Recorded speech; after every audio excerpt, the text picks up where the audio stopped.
اور شہزاد اکبر صاحب نے عمران خان کے کہنے کے اوپر اس سیلڈ انویلپ کو لہرایا اور عمران خان صاحب نے کہا کہ یہ پاکستان اور برطانیہ کے درمیان معاہدہ ہے، مجھ پر یقین کریں، اس کی منظوری دیں، اور وہاں پر پھر لوگوں نے اس کی منظوری دے دی۔ اب یہ انکشاف ہوا ہے کہ یہ جو منظوری لی تھی عمران خان صاحب نے کابینہ سے پہلے، تو اس سے پہلے کابینہ سے منظوری لیے جانے سے پہلے ہی یہ جو رقم تھی مبینہ 190 ملین پاؤنڈز یہ ملک ریاض صاحب کے اکاؤنٹ میں منتقل کر دی گئی تھی، اور یہ وہی اکاؤنٹ تھا جس کے ذریعے ملک ریاض صاحب نے سپریم کورٹ آف پاکستان کو، جو انہوں نے ان کے اوپر جرمانہ عائد کیا ہوا تھا بیریا ٹاؤن کراچی کے حوالے سے، اس اکاؤنٹ سے سپریم کورٹ آف پاکستان میں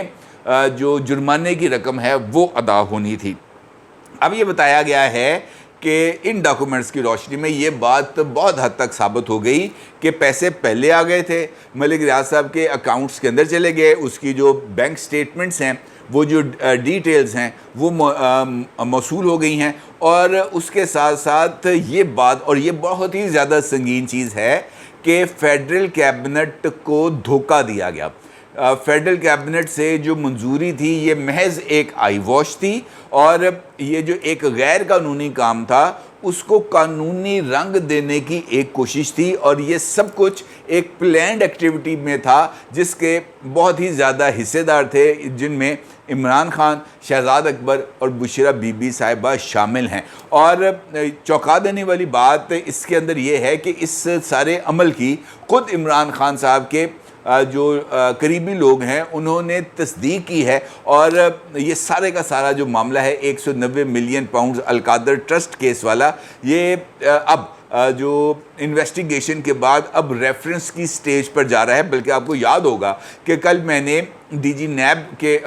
پروسیکیوٹر جنرل نیب کے حوالے سے بھی ایک ویڈیو کی تھی، اور میں نے آپ کو بتایا تھا کہ پروسیکیوٹر صاحب نے جو استعفیٰ ہے اچانک اپنے عہدے سے دے دیا، صرف اس وجہ سے کہ وہ بشرا بی بی صاحبہ کے خلاف اور عمران خان صاحب کے خلاف جو ریفرنس تیار ہو رہا ہے یہ 190 ملین پاؤنڈز کی کرپشن کے اوپر، اس کے اوپر وہ دستخط نہیں کرنا چاہ رہے تھے۔ وہ چاہ رہے تھے کہ خان صاحب کا جو رانجھا ہے وہ راضی رہے، اور ان کی جو دوستی تھی عمر طاہر بندیال صاحب کے ساتھ وہ دوستی بھی انٹیکٹ رہے، کیونکہ کسی نہ کسی لیول پر یہ جو ایک دوسرے کو فائدہ پہنچانے والا کام ہے یہ ہوتا رہا ہے، اور یہ جو کالے کرتوتوں والا معاملہ ہے یہ بھی اسی کے ساتھ منسلک ہے۔ اب یہ جو میں نے آپ سے گفتگو کے آغاز میں ذکر کیا کہ 29 سیاسی اور اہم شخصیات کے کالے کرتوت سامنے آئے ہیں، اور یہ حقیقی معنوں میں، کیونکہ یہ ایسے ناسور آ چکے ہیں اب ہمارے سسٹم کے اندر، جو ہر ایک نے بندہ نہیں ہوتا جس طرح گدھ بیٹھے ہوتے ہیں یوں کہ کب یہ بندہ مرے گا۔ میں نے ایک تصویر دیکھی تھی سوشل میڈیا کے اوپر، صومالیہ کی تصویر تھی، بچی بیٹھی ہوئی ہے ایک بھوک سے پیاس سے نڈھال، اور وہ آخری سانسیں لے رہی ہیں، اس سے کچھ دور ایک گدھ بیٹھا ہوا ہے، اور ایک فوٹوگرافر تھا جو تصویریں لے رہے تھے، اس کا مطلب ہے ایک نہیں دو گدھ تھے، اور یہی وجہ تھی وہ فوٹوگرافر نے، فرانسیسی فوٹوگرافر تھا، اس نے بعد میں خودکشی کر لی تھی۔ گدھ اس انتظار میں ہے کہ یہ کب آخری سانس لے اور میں اس کا گوشت نوچوں۔ ہمارے ملک میں ایسے ایسے گدھ ہیں جو پہلے سے ہی جو ہے وہ حملے کے لیے تیار ہوتے ہیں، کہتے ہیں مرنا دینے ہے یہ تو گوشت نوچو، اور یہی سچویشن اس رپورٹ کے اندر سامنے آ رہی ہے کہ بہت اہم شخصیات، سیاسی شخصیات بھی ہیں اس کے اندر، اور مختلف اداروں میں موجود شخصیات بھی ہیں، کچھ ایسی شخصیات بھی ہیں جن کا اسٹیبلشمنٹ کے اداروں کے ساتھ بھی تعلق ہے، اور وہ اپنے عہدے اور پوزیشن کو استعمال کرتے ہوئے یہ جو سمگلنگ کا نیٹ ورک اس وقت پھیلا ہوا ہے، اس سمگلنگ کے نیٹ ورک کے اندر سے اپنا حصہ نہ صرف وصول کر رہے ہیں بلکہ صرف ایرانی پیٹرول کی سمگلنگ کے باعث پاکستان کے خزانے کو سالانہ 60 ارب روپے کا نقصان پہنچا رہے ہیں۔ 60 ارب روپے کا، آپ اس سے اندازہ لگائیں کہ اس وقت پاکستانی قوم بجلی کے بلوں سے ان کا برا حال ہوا ہے۔ ٹھیک ہے جی، یہ 60 ارب روپے سالانہ اگر قومی خزانے میں آ جائیں، یا آج بھی اگر مل جائیں یہ 60 ارب روپیہ، تو یہ لوگوں کو بجلی سستی کرنے میں یا ان کی یہ اس بل کی کم از کم جو مشکلات ہیں وہ دور کی جا سکتی ہیں۔ لیکن اس طرح کے جو گدھ ہیں وہ بیٹھے ہوئے ہیں اور اپنا رول پلے کر رہے ہیں۔ ایک حساس ادارے نے رپورٹ تیار کی ہے، اور وہ رپورٹ نہ صرف اسٹیبلشمنٹ کو بھجوائی گئی ہے بلکہ وہ رپورٹ پرائم منسٹر انوار اللہ کاکڑ صاحب کو بھی بھجوائی گئی ہے، کیونکہ اس رپورٹ کے اندر جن سیاستدانوں کے نام آ رہے ہیں یا جن کا ذکر ہو رہا ہے وہ تمام کے تمام یا ان میں سے جو اکثریت ہے ان کا تعلق انوار اللہ کاکڑ صاحب کے صوبے سے ہے، اور ہو سکتا ہے کہ ان میں سے کچھ شخصیات کا تعلق انوار اللہ کاکڑ صاحب کی سیاسی جماعت سے ہو۔ حساس ادارے نے اپنی رپورٹ میں اس بات کا ذکر کیا ہے، انکشاف کیا ہے کہ تیل کی سمگلنگ سے ہونے والی آمدنی دہشت گرد بھی استعمال کر رہے ہیں۔ ایران سے پاکستان کو سالانہ 2 ارب 81 کروڑ روپے سے زائد کا 2 ارب 81 کروڑ لیٹر سے زیادہ کا جو تیل ہے وہ پاکستان سمگل ہو کے آتا ہے، اور اس کی وجہ سے پاکستان کو 60 ارب روپے کا نقصان ہوتا ہے۔ نہ صرف یہ بلکہ ملک کے 995 پیٹرول پمپ جو ہیں وہ ایرانی تیل کی فروخت کا کاروبار کرتے ہیں۔ 90 سرکاری حکام اس سمگلنگ میں ملوث ہیں، 90، اور یہ جو 90 لوگ ہیں اس کے اندر میں نے آپ کو بتایا کہ سویلین بھی ہیں اور اسٹیبلشمنٹ کے اداروں سے تعلق رکھنے والے افراد بھی ہیں۔ 29 پولیٹیشنز ہیں جو ایرانی تیل کی سمگلنگ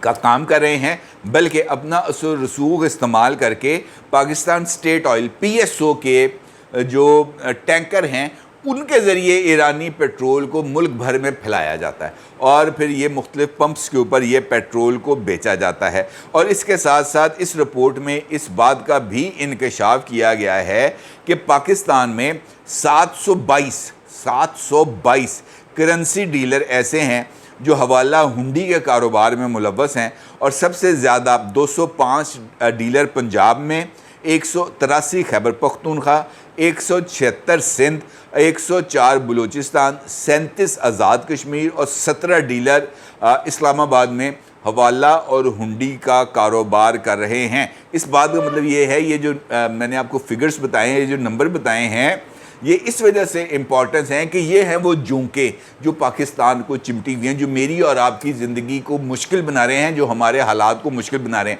اور اس کے ساتھ ساتھ یہ جو ہمارا سول سٹرکچر ہے اس کی غیر فعالیت کا اندازہ بھی آپ اس سے لگا سکتے ہیں کہ جب تک ڈنڈا جنرل عاصم منیر نے پکڑا نہیں، یہ سارا کام چل رہا تھا، لیکن ان کے فلک کو نہیں تھی پرواہ کہ یار اس چیز کو اپنے روکنا ہے، کیونکہ وہ جو حصے تھے نا، یہ جو حرام آ رہا تھا، یہ حرام کے لقمے خود بھی کھا رہے تھے، اپنی اولاد کو بھی کھلا رہے تھے، اپنے ماں باپ کو بھی کھلا رہے تھے۔ ان کو اس بات سے کوئی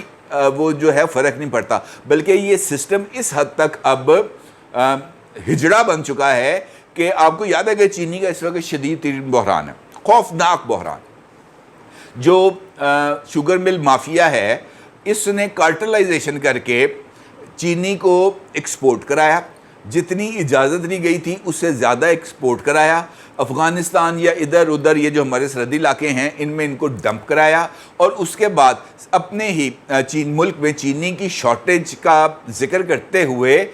جو اقتصادی رابطہ کمیٹی ہے اس سے چینی کو امپورٹ کرانے کی اجازت لے لی، اور اس مرتبہ جو امپورٹ کرانی تھی چینی وہ 170 روپے کے حساب سے چینی کو امپورٹ کرایا جانا تھا، یعنی یہاں سے 80 روپے کی چینی جو بک رہی تھی وہ راتوں رات 200 روپے پر گئی، 200 روپے کی وہ چینی گئی، اس کے عوض اربوں روپے کمائے گئے، پھر وہ جو چینی سمگل کرا کے ڈمپ کرائی گئی تھی اسی کو امپورٹ کرانا تھا، اور اس کے لیے 170 روپے پر kg گورنمنٹ سے ریٹ منظور کرایا گیا، اس سے بھی پروفٹ کو جو ہے کمایا گیا۔ آج کی میں آپ کو تازہ خبر دے رہا ہوں کہ ہائی کورٹ نے جو سٹے آرڈر تھا اس کے اختتام کے لیے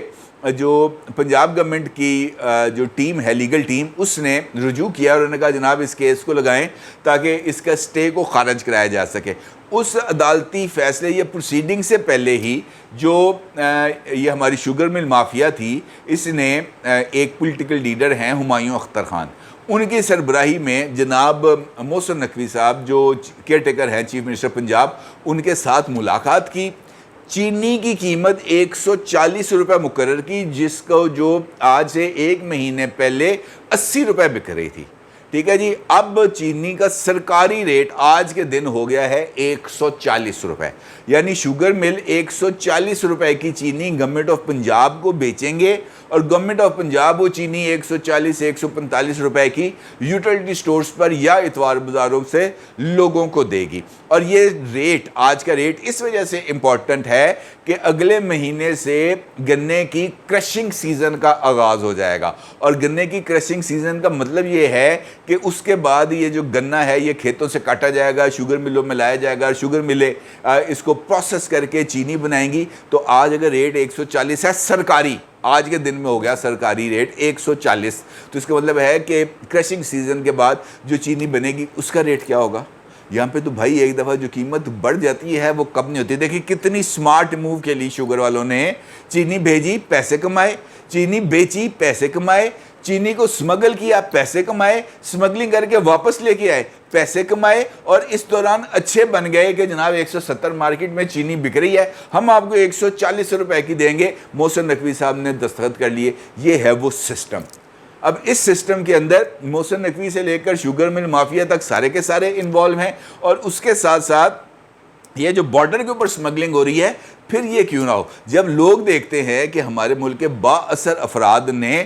جو پیٹ ہیں ان کے وہ غاریں بن چکے ہیں، بلکہ وہ ایک ایسا کوئی انفینٹی ہے جہاں پر جو بھی چیز جاتی ہے بلیک ہولز ہیں پیٹوں میں، وہ جا کے لاپتہ ہو جاتی ہے، پتہ نہیں چلتا کہ وہ کدھر گئے. اور اس کے باوجود بھی یہ لوگ معصوم شکلیں بنا کر میرے اور سامنے آتے ہیں کہ پائنسن ووٹ دے ہوتے، اسی بھی تڑ جا کے مونا لانے ہیں. یہی ہمارے ساتھ اس کا جو سلوک ہے، یا یہی وہ سزا ہے جو مجھے اور آپ کو مل رہی ہے، اور مجھے اور آپ کو ملنی چاہیے. کیونکہ اب تک ہم نے اس بارے میں غور نہیں کیا کہ ہم نے اپنی سمت کو کیسے درست کرنا ہے. یہ رپورٹ ایک آئی اوپنر ہے میرے لیے بھی، آپ کے لیے بھی، اور اسٹیبلشمنٹ کے لیے بھی، کہ ہمیں اپنی صفوں سے یہ گندے انڈے جو ہیں، یہ جو کالی بھیڑیں ہیں، ان کو نکالنا ہے، چاہے وہ پالیٹکس میں ہیں، چاہے وہ بیوروکریسی میں ہیں، یا اسٹیبلشمنٹ سے منسلک اداروں میں. اپنی رائے کو ضرور اظہار کیجیے گا. آپ کا بہت شکریہ. اللہ حافظ.